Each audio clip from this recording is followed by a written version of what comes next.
Entonces, estuve diciéndole al Señor que me guiara y encontré este pasaje en San Juan 17. Así que yo les animo que vamos todas juntas a leer San Juan 17.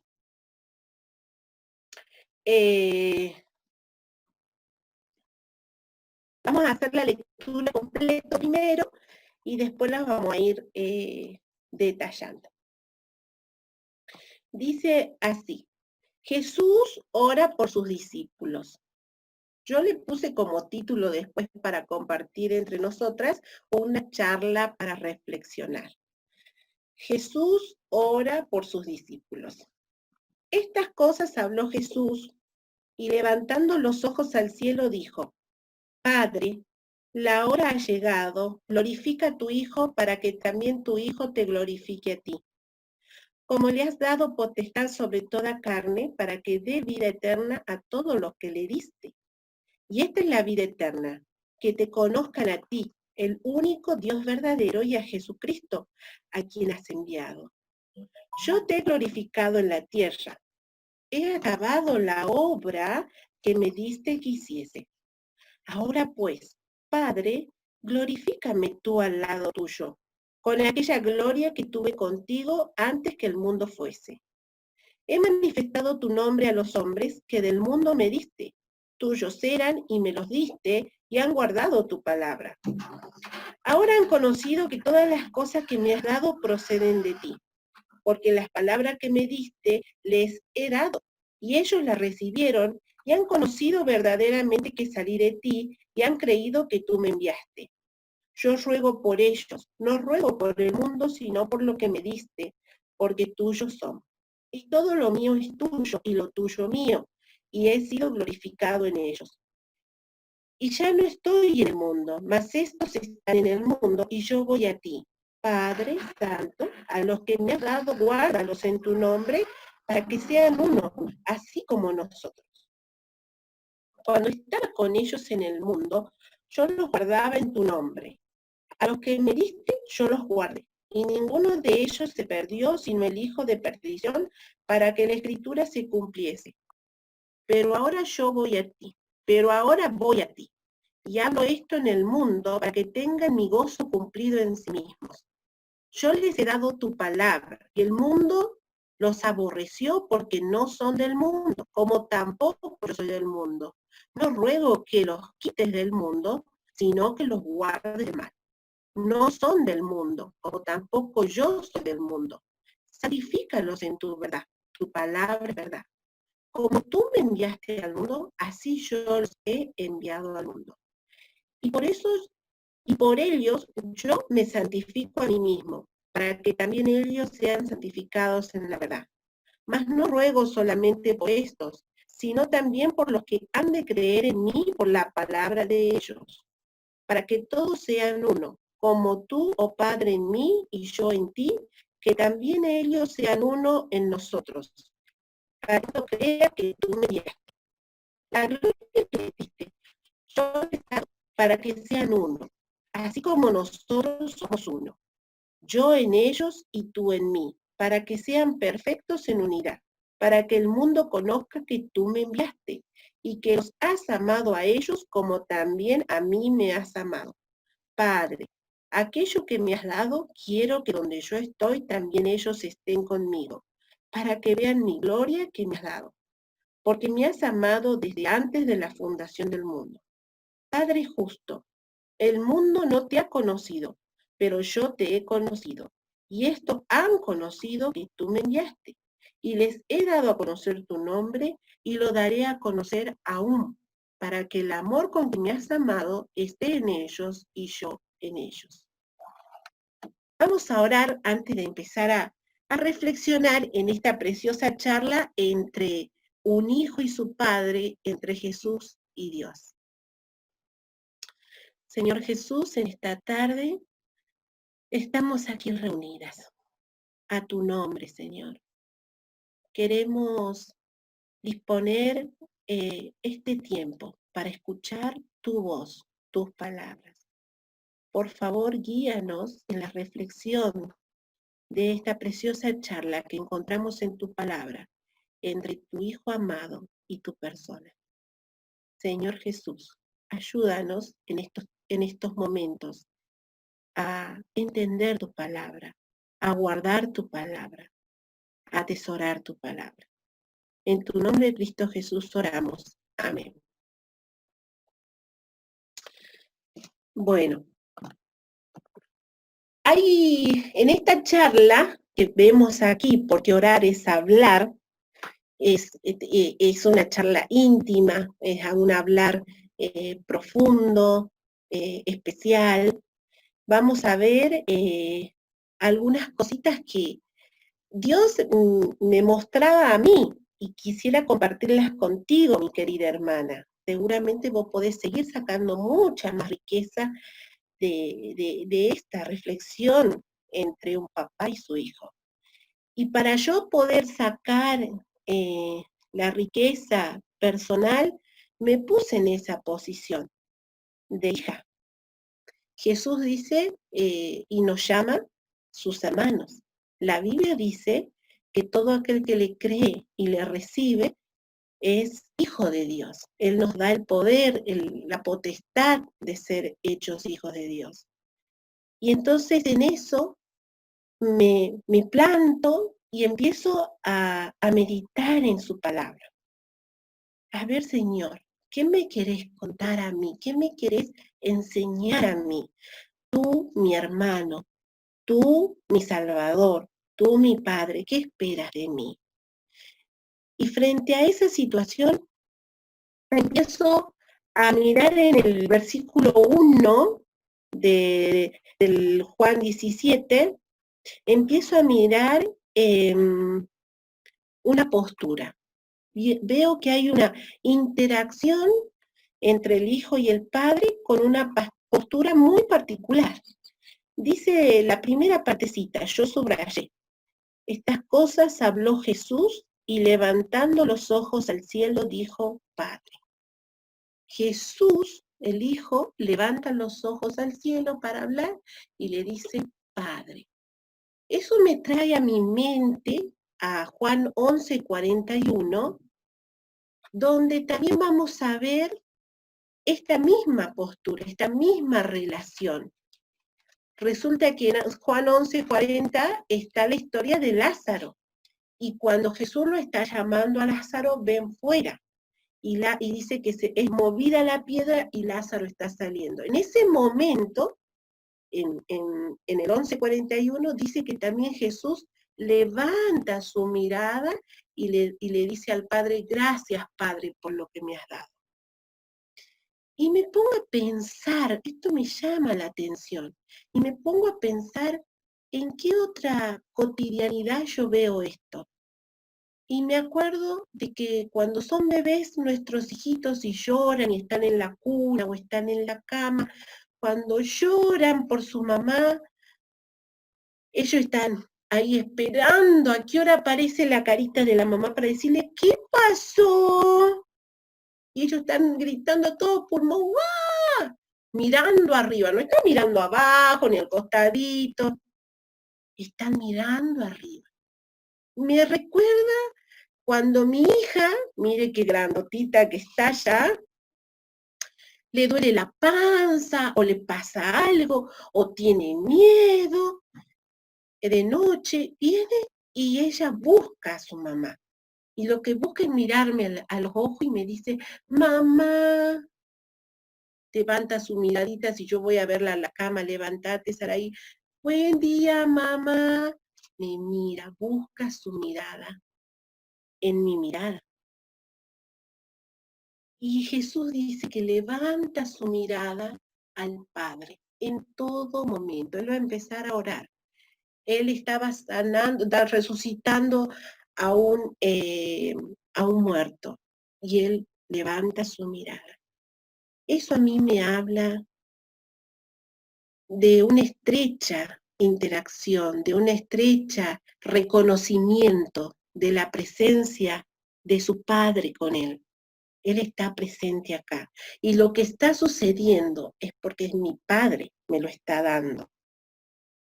¿Cómo está mi mirada hacia mi Padre? Yo como hija de Dios, yo también estoy reconociendo su presencia diaria de mi Padre.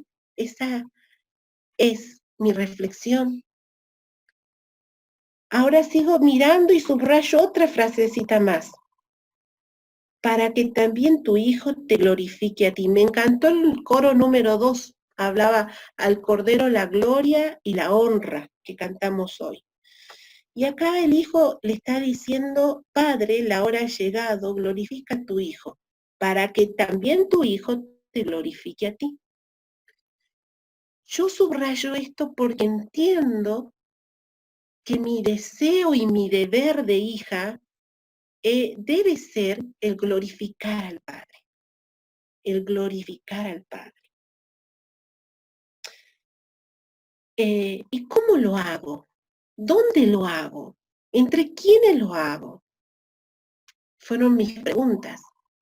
Y empecé a buscar las respuestas acá, en la palabra de Dios. Y cuando yo me preguntaba, ¿dónde te glorifico, Dios? ¿Dónde te glorifico, papá? Y el versículo 4 dice, yo te he glorificado en la tierra. En la tierra. Y el versículo 18 del mismo capítulo 17 dice, como tú me enviaste al mundo, así yo les he enviado al mundo. Deja claro dónde debemos glorificar al Padre. Acá, en la tierra, en tu lugar, aquí en mi Jujuy, en tu Chipoleti, o en tu Roca, me acuerdo que conocí Roca también, o no sé de dónde estás tu hermana mirando, pero allí, ¿dónde debo glorificar al Padre? Aquí, en el lugar donde Él te puso, en la tierra, en tu lugar. ¿Entre quiénes debo manifestar la gloria de Dios? Y el versículo 6 dice, he manifestado tu nombre a los hombres. ¿Entre quiénes debo manifestar la gloria de Dios? Entre las personas. Allí debo mostrar que la honra y la gloria es para Dios, para mi Padre. Así lo hizo Jesús. Ahí lo dice, he manifestado tu nombre a los hombres. ¿Cómo? ¿Cómo debo manifestar tu gloria a Dios? ¿Cómo debo manifestarte a ti, Señor, para que tú te lleves toda la honra y la gloria, papá? ¿Cómo? Eso me preguntaba. Y ahí en el versículo 3 lo dice. Dice que te conozcan a ti, el único Dios verdadero, y a Jesucristo a quien has enviado. El versículo 3 me da cómo debo hacerlo. Una de las primeras pautas. Debo darlo a conocer entre los hombres, que ellos conozcan al Dios verdadero, al único Dios, y a Jesús, su enviado. ¿Quién es Jesús su enviado? El Hijo de Dios. Lo tengo yo que dar a conocer. Jesús hizo eso cuando dice, Él vino a la tierra, vino a hacerlo conocer a Dios. El que me ha conocido a mí, ha conocido al Padre. Y Él vino a salvar a la humanidad. Ahora, Él ya hizo la paga por nuestros pecados. A nosotros toca hacer conocer que Jesús es su enviado y darle a conocer al único Dios verdadero. El versículo 26 del capítulo 17 agrega,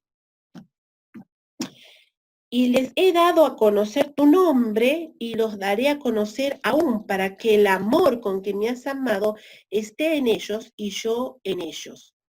¿Qué más debo dar a conocer? Sí, su nombre, pero también su amor. Y su amor se manifiesta en acción, no solo en palabras. Primera Juan es un versículo paralelo. Esto me lleva a algunos versículos paralelos que yo los tengo acá anotaditos, que pensé que los podía compartir, pero mi hija dice que no se los puede compartir. El que dice Primera Juan 4:8, el que no me ama no ha conocido a Dios, porque Dios es amor. Debo dar a conocer al Dios verdadero, a mi Padre, debo dar a conocer a Jesús, su enviado, y debo manifestar y dar a conocer su amor. Dice que yo debo manifestarlo, Porque si digo ser una hija de Dios, Dios es amor, Dios mora en mí. ¿Qué más? ¿Cómo más puedo glorificar a Dios? También el versículo 6 me va a decir, he manifestado tu nombre a los hombres, que del mundo me distes. Tuyos eran y me los distes, y han guardado tu palabra. ¿Quiénes serán los que guardan la palabra de Dios? Dice el versículo de Marcos 16:15, y por todo el mundo y predicad el evangelio a toda criatura. Esa es una función muy importante. Y la segunda función es hacer discípulo. Miren lo que dice 2 Timoteo 2:2. Lo que has oído de mí ante muchos testigos, esto encarga a hombres fieles que sean idóneos para enseñar también a otros, preparar a otros para enseñar a otros. Haciendo discípulos, he manifestado tu nombre y han guardado tu palabra. ¿Cómo más puedo glorificarte, papá? Dándote a conocer, haciendo discípulos tuyos, no míos.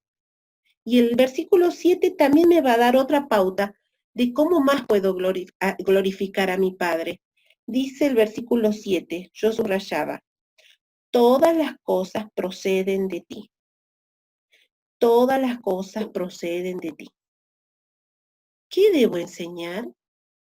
¿Qué debo aprender? De que yo estoy en dependencia y debo enseñar que nosotros dependemos de Dios. Todas las cosas proceden de ti. Todas las cosas que me has dado, dice Jesús, proceden de ti. ¿Cuánto más yo debo decir esto? Todas las cosas. Ser conscientes de que Él es mi proveedor. Ser consciente de que todo lo que yo tengo, lo que he visto, el que me perfumo, lo que como, el techo que tengo sobre mi cabeza, todo depende de ti. Cuando yo reconozco mi dependencia en Él, yo estoy glorificando al Padre. Cuando yo enseño a los demás que deben depender de Dios, también estoy glorificando al Padre. Colosenses 1:15 al 17 dice, porque en Él fueron creadas todas las cosas y todas las cosas en Él subsisten. Romanos 11:36 hasta el 12:1 dice, porque de Él y por Él y para Él son todas las cosas. Querida hermana, esto debe ser un diario vivir en mi vida. Debo tener esta convicción en mi vida. Todo es de Él y para Él. Glorifico a Dios teniendo este principio en mi vida. ¿Cómo más puedo glorificar a Dios? Dijimos primero, dando a conocer al Dios verdadero y a su enviado que es Jesús, mostrando su amor. Segundo, haciendo discípulos. Tercero, glorifico al Padre, enseñando y también teniendo como un principio la dependencia nuestra de Dios. Y el cuarto punto que encuentro en el versículo 8 de cómo glorificar a Dios es, las palabras que me diste les he dado, las recibieron y han conocido que salí de ti y han creído. Eso a mí me muestra que hay dos cosas que deben ir juntas, el diciendo y el haciendo. Yo glorifico al Padre no solo enseñando, sino mostrando con el ejemplo, el diciendo y el haciendo. Las palabras que me diste las he dado, las recibieron y han conocido como por las cosas que hicimos, que hago, que haré, y han creído. Jesús entrando en la tierra hizo muchas cosas y entre tantas yo me acuerdo que él en un momento cuando él está sanando le pregunta a sus discípulos, ¿y ustedes quién dicen que soy? Y ahí Pedro le dice, tú eres el enviado, tú eres, porque veían en su obrar que era así, no solo en sus palabras. Así que yo glorifico a Dios diciendo y haciendo. Eso me recuerda también a 1 Juan 1:3, que dice, lo que hemos visto y oído, eso os anunciamos. Colosenses 3:16, enseñándoos y exhortándoos unos a otros en toda sabiduría. Y la sabiduría es discernir entre lo bueno y lo malo y hacer lo bueno. Así que, queridas hermanas, esta primera parte de la riqueza espiritual de este capítulo me lleva a mirar cómo glorificar al Padre como hija de Dios. Pero el capítulo continúa. El capítulo continúa y en esta segunda sección también me va a animar cómo glorificar a Dios, pero va a haber una subdivisión de cositas.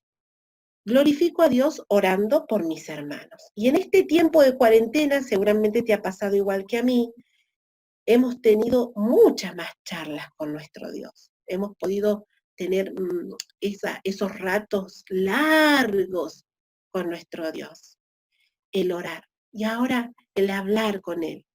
Y ahora el Señor acá en este pasaje, Jesús, Él nos va a manifestar que debemos orar por nuestros hermanos y nos va a enseñar cómo debemos orar, cómo debemos pedir al Padre por nuestros hermanos. Y cuando yo oro por mis hermanos, el versículo 9 dice, yo ruego por ellos porque tuyos son, dice al final. Yo ruego por ellos porque tuyos son.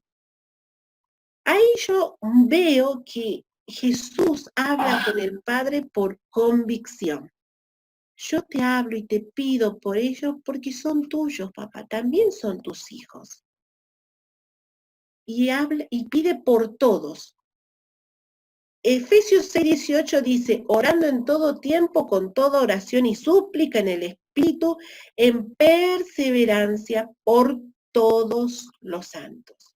Orando por nuestros hermanos de nuestra iglesia local y también por nuestros hermanos de la iglesia universal en todo el mundo. ¿Cómo debemos pedir por ellos? ¿O qué debemos pedir por ellos? Y ahí me empieza a enseñar Jesús. En el versículo 11 dice, en una parte, al final casi, a los que me has dado, guárdalos en tu nombre, para que sean uno, así como nosotros. Y saben, esta parte de la oración se va a repetir en varios versículos. En el versículo 11 dice, guárdalos en tu nombre para que sean uno, así como nosotros.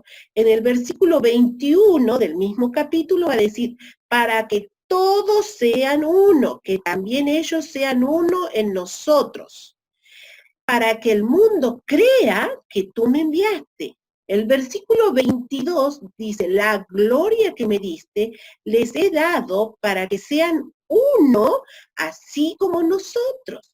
El versículo 23 dice, sean perfectos en unidad, para que el mundo conozca que tú me enviaste y que los he amado a ellos. ¿Se acuerdan que les dije que yo las iba a volver a mencionar en el mensaje? Bueno, esta es la parte en donde yo las menciono. Yo cuando tuve la oportunidad con mi familia de viajar a Chipoleti, realmente con mi esposo y mi hijita trajimos una fuerza, una bendición espiritual en este aspecto. Nosotros pudimos ver el amor de Dios, el mimo de Dios a través de sus vidas. Las vimos estar unidas en la forma de hablar, en la forma de conducirse, entre ustedes, con nosotros. Lo mismo vimos en Roca, cuando fuimos, y más delicioso todavía fue cuando estuvimos unidos en ese retiro. Qué hermoso tiempo, realmente qué hermoso tiempo. Qué fortalecidos nos sentimos, qué bendecidos habían vuelto. Hermanas, Yo la felicito por mostrar esa cualidad que está en el corazón de Dios, la unidad de su pueblo, la unidad de sus hijos. Es algo esencial y Jesús pide por eso y nos dice que debemos orar para que nuestra familia, nuestros hermanos estén en unidad. Miren lo que dice 1 Corintios 1:10, si estás anotando, es el pasaje que me llevaba a pensar. Dice, os ruego por el nombre de nuestro Señor Jesucristo, que habléis todos una misma cosa y que no haya entre vosotros divisiones. ¿Por qué es importante orar por la unidad? Dice, para que el mundo conozca que tú me enviaste. Porque si no hay unidad, ¿qué va a haber? División. ¿Y qué trae la división? Escándalo, tropiezo. ¿Saben? Yo les cuento una experiencia cortita. Nosotros tenemos un anexo en Purmamarca. Este año va a cumplir 9 años desde que tenemos el salón allí en Purmamarca. Ese lugar que quizás muchas de ustedes escuchó o vio por tele o quizás tuvo la oportunidad de venir, es un lugar muy turístico, está en los cerros de 7 colores, mucho tráfico de personas, pero la iglesia tiene 3 hermanos fieles y 7 niños. A veces llegamos a 15 y vamos a cumplir 9 años. Y ahora con la cuarentena, no sé, no pudimos ir. Desde que comenzó la cuarentena, cerradísimo el pueblo. ¿Saben por qué me trae a pensamiento esto? Porque cuando el Señor otorgó que ese pueblo, esa comunidad en Chalala, que es un barrio de Purmamarca, nos diera un pedacito de terreno, así como un triangulito, cuando vino el presidente de la comunidad, nos dijo, al entregar el terreno, bueno, este terreno va a ser para ustedes, pero el día que se peleen, ni un ladrillo van a poder sacar de acá, porque eso va a quedar, ese salón va a quedar para la comunidad. Y vos te quedás así. Esas fueron sus palabras cuando entregaron el terreno. Es terrible, no me río porque me parece gracioso, sino porque me golpea de los nervios. Dice que cuando se peleen, mire hermanas, en Purmamarca hay pocos pobladores propios de la comunidad. Muchos pobladores han venido de diferentes pueblos, de La Puna, de La Quebrada y de otras ciudades también. Esta persona, este presidente y su comitiva en particular, se ve, y lo entendemos así, que ha tenido muy malas experiencias o ejemplos con personas creyentes o cristianas, que cuando entregó el terreno, lo entregaba con la esperanza de que hiciéramos el local, efectivamente lo íbamos a hacer, pero con la esperanza que se lo dejemos para la comunidad, porque sabía que muy pronto, él creía que muy pronto nos íbamos a pelear. Qué triste. Por eso 1 Corintios, por eso acá en San Juan 17, Jesús le toma tanto interés y recalca una y otra vez que sean uno, que no haya división entre vosotros, porque es de tropiezo y de escándalo. Y de esa manera no glorifico al Padre. Hermanas, debemos orar por unidad. Yo las felicito y las aliento y las animo, sigan guardando ese espíritu de unidad y oren por todos los hermanos en el mundo para que tengamos ese espíritu de unidad. También el Señor nos va a enseñar que debemos orar por el gozo. Y el versículo 13 dice, hablo esto en el mundo para que tengan mi gozo cumplido en sí mismos, para que tengan mi gozo cumplido. Mira, hermanas, cuando se habla de este tema es muy difícil, porque si vamos a Santiago 1, 2, 3, nos va a hablar del gozo. ¿Y qué dice del gozo? Dice, hermanos míos, tened por sumo gozo cuando os halléis en diversas pruebas, sabiendo que la prueba de vuestra fe produce paciencia. El 7 dice, mirad cómo el labrador espera el precioso fruto, guardando con paciencia. Versículo 8, tened también vosotros paciencia y afirmar vuestros corazones, porque la venida del Señor está cerca. Versículo 10 de Santiago siempre, ¿no? Tomad como ejemplo la aflicción y de aflicción y de padecimiento a los profetas que hablaron en nombre del Señor. Versículo 11, he aquí tenemos por bienaventurado a los que sufren. En ese contexto está hablando tener por sumo gozo. ¿De qué me habla entonces el gozo? De una convicción de fe firme. ¿Se acuerdan cuando leíamos, decían, no son del mundo, ya no son del mundo, porque no son del mundo, viene ligado ahora, después del versículo 3. El mundo los aborreció porque no son del mundo, porque yo tampoco soy del mundo, no son del mundo, dice el versículo 16. Tené por gozo que nosotros tenemos una esperanza viva y eterna allá en los cielos, y que acá es pasajero. Pero hermanas, qué difícil hablar del gozo en medio de las pruebas.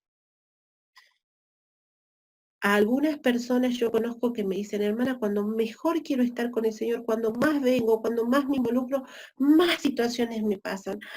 Y algunos, lo más triste es que se enojan con Dios, se resienten con la iglesia de Dios y se apartan.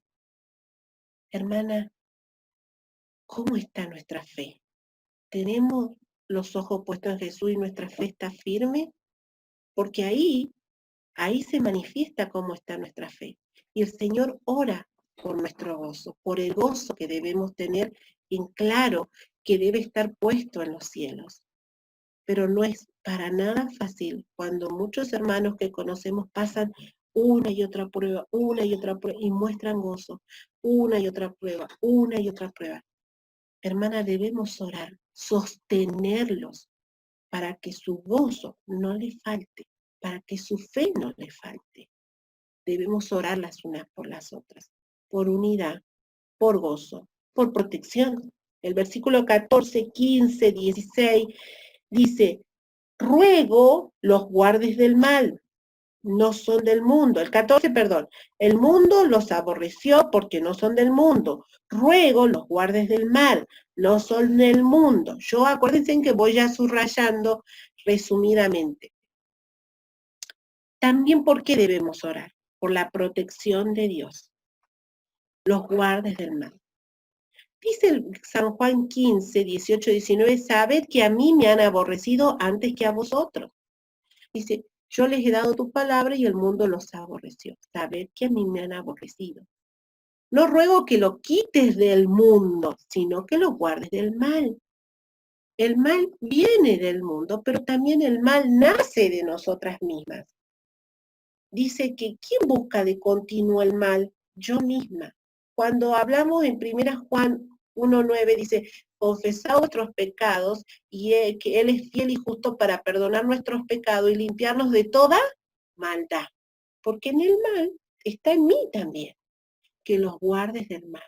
Hermana querida, protección de mí misma, de mi corazón, porque mi corazón es engañoso, perverso.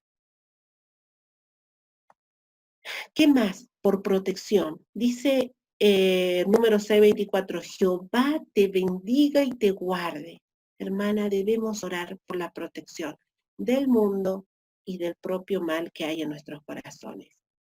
Y ya terminando, también puedo ver en estos últimos versículos, en el versículo 17, de que Dios también me pide que Jesús me enseña a orar por mis hermanos, por mí misma, por santidad y comunión. Y santidad y comunión van juntos, porque si no hay santidad, no hay comunión. El versículo 17 dice, santifícalos en tu verdad, tu palabra es verdad. El versículo 19 dice, por ellos yo me santifico, también ellos sean santificados en la verdad. Querida hermana, qué importante es que diariamente yo permita a Dios que me limpie. ¿Y cómo lo va a hacer? A través de su palabra. Qué importante es escucharlo y dejarle que me muestre qué está mal en mí. Dice que debo orar por mi santidad y por mi comunión verdadera con el Padre, y así también por mis hermanos que tengan esto, santidad y comunión. Juan 14:21 dice, el que tiene mis mandamientos y los guarda, ese es el que me ama. Y el que me ama será amado por mi Padre, y yo le amaré y me manifestaré a él. ¿Con quién tiene comunión? Con aquellos que le aman y guardan su palabra. También aprendo de Jesús, de esta charla profunda con su papá, que debo orar por la salvación de nuevas almas. El versículo 20 dice, ruego también por los que han de creer en mí por la palabra de ellos. Señor, que hoy yo pueda mostrar tu amor y que un alma más pueda llegar a conocerte. No sé cómo, pero un alma que pueda llegar a conocerte. Yo no sé si entre nosotras hoy hay alguna amiga que nos está visitando en esta reunión, pero yo te animo a que puedas conocer a este Dios del cual hablamos para que Él te dé sus riquezas en tu corazón. Pero para eso primero tenés que conocerlo. Conocerlo es reconocer que Él es el único Dios verdadero y que su Hijo, Jesucristo, es el que murió en esa cruz y derramó su sangre necesariamente para limpiar mis pecados, y que yo no puedo hacer nada para ganar el cielo. No, no puedo hacer nada, pero Jesús ya lo hizo todo por mí, y Él como me ama, una vez más, en este día, te está hablando para que lo conozcas y para que puedas tenerlo a Él como su Salvador, tu Salvador. Orar por la salvación de almas y para que yo sea un instrumento usado por Dios para ganar almas. ¿Por qué más devorar? Devorar por el encuentro con mi Señor. Debo anhelar. Sí, Señor, ven, Señor Jesús. Yo me acuerdo que cuando era chica tenía miedo. Y si allá escuchaba cuándo será el fin del mundo, qué va a pasar, el 666, no entendía muchas cosas. Y yo me asustaba más si leía Apocalipsis y tenía miedo. Y después hasta que ya cuando ya fui adolescente empecé a entender, pero ¿cómo voy a tener miedo si mi anhelo justamente es estar con Él? Dice que el amor de Dios quita el temor, porque Dios es amor. Y al conocerlo a Él, me he permitido conocer de su amor y yo quiero estar con Él. Debo orar, debo anhelar ese encuentro. Mire, Jesús oraba por eso. El versículo 24 dice, donde yo estoy, también ellos estén conmigo. Padre, dice el versículo 24, aquellos que me has dado, quiero que donde yo estoy, también ellos estén conmigo. También ellos estén conmigo y puedan ver la gloria. Vean mi gloria. Anhelar estar en la gloria de Dios. Él anhela nuestro encuentro. ¿Yo anhelo? Ven, Señor Jesús. Sí, ven, Señor Jesús. Y por último, ahora sí la última parte, ya leyendo los versículos 24 al 26, debo orar para que Dios me ayude a tener un amor manifiesto, un amor que se pueda ver en acciones. El versículo 24 dice, y estos, dice el 24, perdón, la última parte, porque me has amado desde antes de la fundación del mundo. Y esto en la última parte del 25, y estos han conocido que tú me enviaste, y el 26 todo, y les he dado a conocer tu nombre, y lo daré a conocer aún, para que el amor con que me has amado esté en ellos y yo en ellos. El amor con que me has amado esté en ellos y yo en ellos. Romanos 12, 9 y 10 dice, el amor sea sin fingimiento, amaos los unos a los otros con amor fraternal. Hermana, debemos orar para que el amor de Dios se manifieste a través de nuestras vidas. todos los días, todos los días. Yo doy gracias a Dios porque me recuerda en esta preciosa charla entre un hijo y un padre, cómo deben ser mis charlas con Él, cómo debe ser mi orar, cómo debe ser mi petición, en dónde debe estar depositado mi anhelo, cuál es mi deber, glorificar al Padre de las maneras que hemos dicho. Cómo, ya repasando, hermana, cómo glorificar al Padre dándolo a conocer, en otras palabras, evangelizando, haciendo discípulo, en otras palabras, discipulando, enseñando nuestra dependencia de Dios y también diciendo y haciendo. Y orar, orar por todas las maneras que el Señor me ha manifestado en su palabra. Orar por mis hermanos, por unidad, orar por mis hermanos y por mí, para que tenga un amor manifiesto, por mi gozo, por el gozo que tengan mis hermanos cuando se hallen en diversas pruebas, por la protección, por la santidad, por la salvación de almas y porque pronto tengamos nuestro encuentro con Él. Cara a cara espero verlo. Muchas veces ese himno se canta en los funerales, pero es un himno que debe ser un canto diario. Cara a cara espero verte. Tal vez hoy sea el día en que el Señor nos llame a su presencia y que podamos decir, sí, Señor, quiero verte. Que Dios te bendiga, hermana, y gracias por esta oportunidad de poder compartir.